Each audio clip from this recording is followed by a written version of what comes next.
L'histoire du peuple juif vous intéresse ? Retrouvez Liana Gurfinkel dans Un jour notre histoire sur Studio Kalita. C'est tous les matins pour découvrir ensemble les événements et les personnages qui ont fait notre histoire. Eliana, bonjour, Boker Tov, Boker Tov, Daniel, Shavua Tov. Bien remis de Pourim. Tout à fait, le vin est passé. Le vin est passé, donc c'est le principal. Et donc vous allez nous parler d'un sujet qui n'est pas particulièrement réjouissant puisqu'il s'agit de l'anniversaire de la déportation des Juifs de Grèce. Alors pour être un petit peu plus précis, c'est l'anniversaire de la déportation des Juifs de Thrace. Thrace, c'est une région en péninsule balkanique qui est séparée entre la Bulgarie, la Grèce et la Turquie. Mais bon, c'est une région où les Allemands y étaient. Et j'en profite je profite de cette date en fait pour raconter l'histoire de la déportation des Juifs de Grèce. Alors il faut savoir que et en particulier donc peut-être de Salonique, enfin la majorité de la vie juive en Grèce était concentrée à Salonique. Il faut rappeler que Salonique c'était un centre juif extrêmement important. Bien entendu, elle s'était appelée la petite Jérusalem des Balkans. J'aimerais un jour compter le nombre de petites Jérusalem qu'on a eu dans le monde. Cette petite Jérusalem des Balkans qui avait la particularité donc qui était une ville très importante d'un point de vue commercial puisqu'elle avait un port, le port de Salonique, et le port de Salonique était fermé Shabbat, il faut le dire, puisque la population juive était tellement importante, bien qu'on fermait le port jusqu'en 1923. Et ça, on en a parlé jusqu'au moment où le grand incendie, on en avait parlé dans ce studio.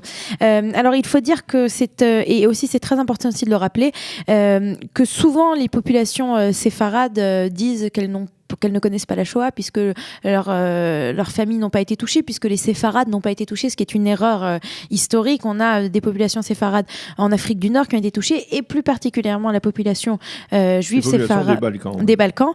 Et il faut savoir que par exemple la communauté de Salonique a été complètement décimée. Et si avant la guerre on avait une vie juive extrêmement importante dans ces contrées, bien après la guerre on n'a eu plus rien du tout. Et aujourd'hui la communauté juive à Salonique ou bien à Athènes est véritablement ridicule. Environ 1000-1500 personnes. Par rapport aux 100 000 personnes qu'on avait avant la guerre.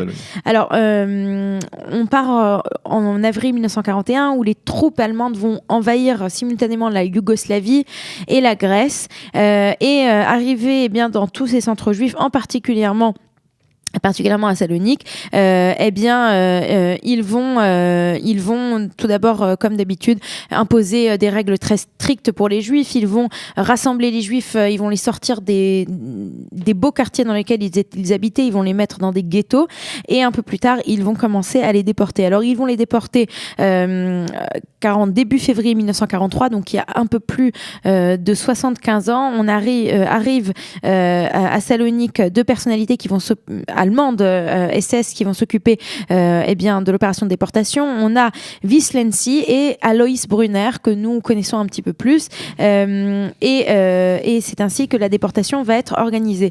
Ils vont faire des choses assez terribles puisqu'ils vont faire croire jusqu'au dernier moment à la communauté comme d'habitude, qu'ils ne font que les transporter en Pologne, un rassemblement de tous les Juifs à Cracovie, c'est ce qu'on leur dit, mais pourtant ce qu'on va faire surtout, c'est qu'on va les garder en vie assez de temps pour leur voler tous leurs biens et ensuite les envoyer dans les camps de la mort.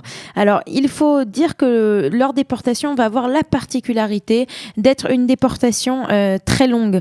Si d'un point de vue géographique, la Grèce est l'endroit qui est le plus loin de la Pologne. Si les Juifs de France avaient 5 jours de transport pour arriver de Drancy jusqu'à Auschwitz, les Juifs de Grèce, on parle ici d'une semaine, voire 10 jours. Et il faut dire que la plupart du temps, quand ils arrivent, quand ils sortent des convois, très souvent, ils sont envoyés directement dans les chambres à gaz, puisque, entre guillemets, c'est un pauvre matériel humain, comme dira Heuss, le directeur du camp d'Auschwitz.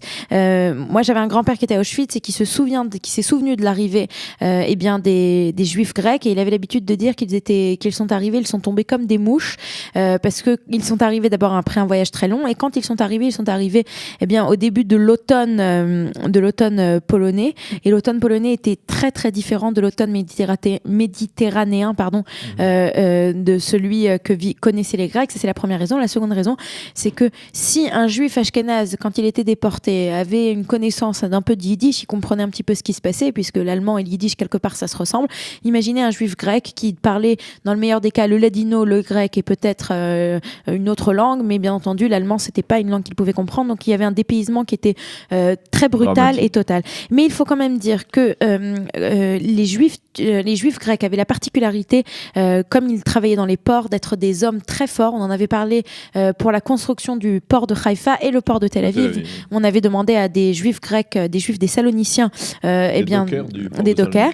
Et ces mêmes dockers du port de Salonique étaient connus à Auschwitz pour être des hommes très forts à qui on demandait de faire des travaux de force très importants. Voilà, donc c'est l'histoire des juifs de Grèce, de la déportation, de ces communautés presque millénaires dont je voulais vous parler ce matin, qui est véritablement une histoire extrêmement tragique. Merci beaucoup Eliana Gurfinkel de nous avoir rappelé donc ce souvenir douloureux de cette déportation des Juifs de la communauté grecque vers les camps de la mort. Merci. Il est 8h38, un jingle et tout de suite après la revue de la presse.